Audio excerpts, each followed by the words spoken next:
Good afternoon and welcome to the Midday News. Here's what we have in the bulletin. Parliamentary opposition accuses government of gerrymandering political boundaries.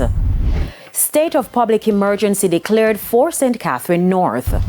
And later in sports, West Indies women win first T20 international against Bangladesh women. Thank you for joining us. I'm Kerry-Ann Simpson. Here are the details. A state of public emergency has been declared for the St. Catherine North Police Division effective Tuesday, January 28. A statement from the Office of the Prime Minister said the police division, particularly Spanish Town and surrounding areas, remained volatile following last week's unrest. As a result, the security forces requested immediate intervention to address the escalating threat to public safety and prevent further destabilization. The public is being urged to cooperate with security personnel. In the meantime, President of the St. Catherine Chamber of Commerce, Dennis Robotham, has reacted to the SOE declaration. What time it opens, what time it closes, what are the ambits we can operate within. None of those things are available to us at this time. As I opened this morning, a lot of people begin coming in, calling, what are the implications? How does it work? What time do we close? I have none of those information because I woke up to it as just myself. Mr. Robotham says he's concerned. There's going to be negative impact on the bottom line of businesses because this is going to compound already what is happening in terms of people coming into the space, commuters, potential buyers, consumers, that sort of thing. People are going to now be afraid to come in. The Westmoreland police say they have been aggressive in their pursuit of criminals in the parish and have significantly dismantled gangs in the space. Kimberly Petty has the details. The Westmoreland Police Division recorded a total of 100 murders last year, 17 less than 2023. So far this year, the parish has recorded one murder, a 50% reduction when compared to last year. DSP Mitchell gave an update on the status of crime in the parish. In terms of shootings, we've seen a 21% reduction. Robberies are down by 54%. And we've seen a significant uptick in the number of firearms that we've seized.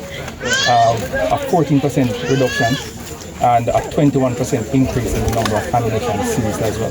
So overall, the parish has been doing well. The police say typically gangs usually account for over 60% of murders in the parish, but they've been working overtime to disrupt the criminal networks. There has been significant degrading of gang activities, particularly in this geographic space, which is what we call Zone 2, which takes into account Morgan's Bridge and Froome policing districts, where we have two of our most potent gangs. And what has happened over the last year is that we have degraded these gangs significantly, so much so that we have had very little in terms of incidents and activities from these gangs. Mr. Mitchell noted that the police have been using a number of strategies to tackle crime in the parish. We have employed a number of strategies to target some of the criminal gangs, and that mandate that was given nationally, we have taken it very personally here in Westmoreland, and we have twinned that with our community safety and security engagement. So we are depending on the citizens, and the citizens have been working with us. Meanwhile, Prime Minister Andrew Holness says he believes the strategies being undertaken by the police in the parish are effective. In the last 4 or 5 years, Westmoreland was one of the areas that contributed significantly to the high murder rate nationally. And we developed a plan, a very strategic plan that focused on the kind of kinetic operations. In parallel to that, we put in place a zone of special operation. We had several other interventions and significant social interventions, and those have also worked. Kimberly Petty for TVJ News. The People's National Party PNP continues to reject proposals to make Portmore the 15th parish. It comes as the Counties and Parishes Act 2025 is set to be tabled in Parliament today. More in this report. When the House of Representatives meet today, the Counties and Parishes Act 2025 will be tabled. It's yet another step in establishing new boundaries, paving the way for Portmore to become the 15th parish. In a statement, Member of Parliament for St. Catherine South, Fitz-Jackson, again described the move as a self-serving, accusing the government of desiring only to separate the people of Portmore from the rest of St. Catherine in order to secure political control of the Spanish Town Municipal Corporation and create safe parliamentary seats for the JLP in Portmore ahead of the upcoming general elections due by September 2025. In a recent town hall meeting in East Central St. Catherine, Opposition Senator Peter Bunting urged residents to let their voices be heard. We must take to the streets because there comes a time, as Michael Manley would say, when you need to put your body on the line for justice. And we must be prepared to do that. In 2020, a joint select committee of Parliament was established to review the motion to make Portmore the 15th parish. In September the following year, the committee approved the plan. However, it did not include any input from opposition members who were absent from the meeting. Nakinski Robinson, TVJ News. Pedestrian fatalities have increased by 100% when compared with the similar period in 2024. Vice Chairman of the National Road Safety Council, Dr. Lucian Jones, says he is concerned about the alarming rise. People are dying late at nights and early in the morning, the pedestrians. The reason why, drivers can't see them. Some of them are not wearing what we tell people again and again, wear light colors clothes so I can see you. It is why Dr. Jones is again appealing to both the public and private sectors for funding to carry out a public education campaign. The council has been begging and beseeching and asking for money to run a high-level, sustained education campaign. Listen, guys, BNS, and I targeted anybody this morning, BNS made $20 billion last year. NCB made about the same. Why can't we get a little $20 million worth of that to run a campaign? We're hoping to get money from the government, but you know that's not going to happen until budget. And budget is like March. We need money right now to warn the people about what Sims is saying. You need a public education campaign to get our people to stop dying. Meanwhile, Trelawney has already seen 2 road fatalities since the start of the year. The most recent incident occurred this week. Deputy Superintendent of Police Courtney Wilson says the police are determined to prevent a repeat of last year's statistics, which saw 18 crashes and 28 fatalities in the parish. Motorcyclist and a Nissan AD wagon. So just behind me, the motorcyclist was traveling from the stoplight towards Falmouth, and the AD wagon is traveling from Falmouth towards the stoplight. The motorcyclist was traveling at a very high rate of speed, and there are 2 factors that we normally pointed out to our traveling public. So one, if you notice this area, you look at the marking in the road, it is a continuous white line, so there should be no overtaking. We have been pleading with our motorcyclists to wear their protective gears. That's their protective vest and helmet. DSP Wilson says efforts to improve road safety in Trelawney are critical in achieving this goal.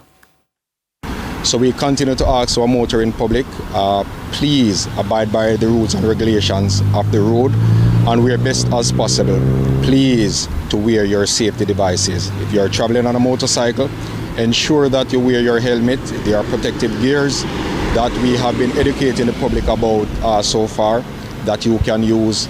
And again, we are asking, please cut your speed. It is better to arrive alive than not to arrive at all. It's time for a break. Stay with us. More local stories when we return.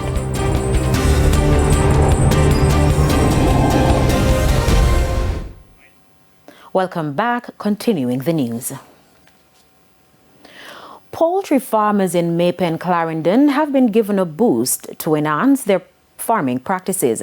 It's part of the private sector organization of Jamaica PSOJ's Project STAR initiative. Details from Dwayne Anderson. Small-scale chicken farmers in Clarendon, listening attentively to experts from RADA and Hypro at a workshop put on to provide advice on how to improve their production and care for animals. RADA personnel also took the opportunity to address the ongoing complaints from victims of Hurricane Beryl. You need to prove that you are a registered farm, right? And that's a case where we have sometimes person flooding the offices. This boy, or them lose everything in hurricane. And they don't get anything, right? But, most of us stand and say, well, look here, we can't give everybody, because case benefits will never reach everybody. It will never be enough. And therefore, there must be some criteria to eliminate some persons. 30 farmers also received chicks and feeds at the meeting. The forum was part of the Project STAR initiative. The private sector organization of Jamaica PSOJ-led initiative is investing in social programs in crime-hit areas in parts of Maypen in the hope some residents can change their lives through business ventures. JCF had invited Project STAR to participate in their community walks within the spaces of Treadlight, Havana Heights, and Racetrack. And from that community walks and from that community engagement, persons from the community spaces that reach out to me, really support for poultry farmers and also layers, egg farmers. I responded to a call that was pre-burial. So I know that you guys have been waiting for a long time. The project was initially intended to support 100 farmers, but many of the intended recipients have not recovered from structural damage to their chicken coops caused by Hurricane Beryl. Now, as for criminals who continue to target poultry farmers, the police attached to the Pradial Larceny unit say the proverbial chickens are coming home to roost for many of the thieves as the unit is increasing its surveillance. The team is created to maintain regular patrols in and around Clarendon. Nakinski Robinson, TVJ News. And that was our reporter, Nakinski Robinson, and not Dwayne Anderson. Now, there's a call for women in common law unions to know their rights. Details in this report. Two attorneys at law warn that many Jamaican women do not know their rights in common law relationships. This lack of awareness has led to women losing assets in court battles. Attorney Ludlow Black cited a recent case where a woman in a 12-year common law relationship lost assets after the breakup. Essentially, she sought a declaration from the court. She wanted to be declared the spouse of this gentleman, and she also wanted 50% share of the assets that they had acquired together. What happened is that her declaration was not honored by the court, and as a result, a judgment was given, which we appealed in the Court of Appeal, and then subsequently the Court of Appeal made a final ruling based on our submissions and submissions for the gentleman's attorney. The attorneys emphasized that identifying red flags is crucial in protecting women's rights. This applies to the man and the woman, but I must say in most circumstances, it is in regards to the woman. When you are in this type of relationship and you are in love and the heart is fluttering, you don't tend to think about these things, but it is important. It is important that you ensure that you both want the same things in the relationship. And as I said before, if one partner is refusing to add your name to an asset, even though you pool your financial resources, that is a red flag. They stress the importance of education and awareness to empower women to navigate common law situations effectively and avoid potential pitfalls. If you're in a common law relationship, you have to ensure that you protect yourself financially. Ensure that if you're acquiring assets together, that your name is also registered as a legal title owner. Because unlike a marriage where if there is a divorce, you become entitled to 50% of matrimonial home, if you're in a common law relationship, a court has to declare you as being a spouse before you become entitled. So you have to go through a process of proving that you're entitled. Time now for the Business Minute. The Bank of Jamaica is reporting that total remittance inflows from January to October of last year dipped by 0.1% to $2.79 billion when compared with the similar period in 2023. The bank is also reporting that Guatemala, Mexico, and El Salvador recorded increases in remittance inflows for the corresponding period. Further afield, U.S. President Donald Trump has said Microsoft is in discussions to acquire TikTok and that he would like to see a bidding war over the sale of the social media app. Both Mr. Trump and his predecessor Joe Biden have been trying for years to force TikTok's Chinese parent company ByteDance to sell its U.S. operations on national security grounds. It comes as Trump signed an executive order last week to delay a Biden administration ban on TikTok that briefly took the app offline for its 170 million users in the United States. And that's it for the Business Minute. I'm Janella Precious. Time now for the top regional and international stories. In the region, search efforts for a missing four-seater Cessna 172 resumed on Tuesday after wreckage was found off the southeast coast of Dominica near La Plaine. The plane had departed from Douglas Charles Airport for Martinique on Sunday but lost communication shortly after takeoff. No signs of life were found near the wreckage. The plane was well maintained and authorities suspect weather conditions may have contributed to the crash. The four passengers were reportedly from Martinique, including two young pilots. The search has been reclassified as a recovery mission. On the international scene, U.S. President Donald Trump's immigration crackdown is in full swing, with nearly 1,200 arrests made by ICE on Monday alone. Deported migrants are arriving in Guatemala, where they go through a process that includes documentation and meetings with officials. The use of U.S. military planes for deportations is new under Trump. Despite the challenges, some migrants are ready to reunite with their families back in Guatemala.